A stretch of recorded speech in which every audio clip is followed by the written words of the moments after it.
Now let's move along to the US Salvation Army. I'm not talking about the local branch. And what do they say? Go woke, go broke. Well, in the US, some of the Salvation Army's long-time donors are withdrawing their support from the charitable organisation because of its embrace of woke ideology. So, Prue, they essentially want you to hand over your money and also apologise for your white privilege.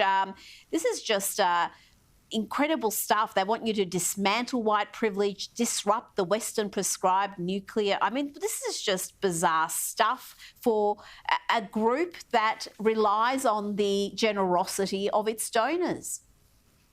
What really annoys me is that they've probably had some infiltrator from this woke movement.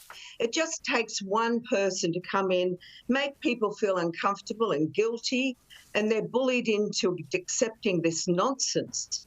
And the sad thing is that, as you said, most people who donate will just be turned away from the Salvos, and they do such wonderful work in the community. I just hope, A, it doesn't come here, and B, that it doesn't affect the Salvos here, because we love the Salvos. They've always been there at times of need. But when you have this kind of nonsense starting to come into charities with heart, and you think, wow, this society is getting so sick, I despair.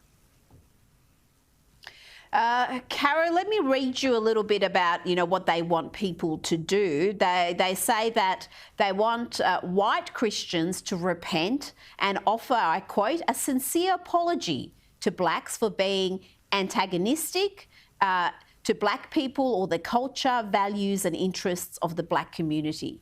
I mean, again, this stuff is just so race-obsessed, backward, and really, unintentionally, it's racist. A lot of this anti-racist ideology is at its heart fairly patronising and racist. Yeah, it is, Rita. And look, ultimately, it's a charity, and people do like to be generous and give money, but they do it because it makes them feel good. They do it because they feel like they're contributing, that they're helping the lives of others. If you have to donate and be made to feel bad at the same time, well, look, there's plenty of charities out there where you can give them your money and they would be grateful for it. And a lot of people, they do like to be generous, but they don't want to cop a lecture. And often they're asking us to repent for sins that aren't ours. Well, look, as Christians know, Jesus did that for us.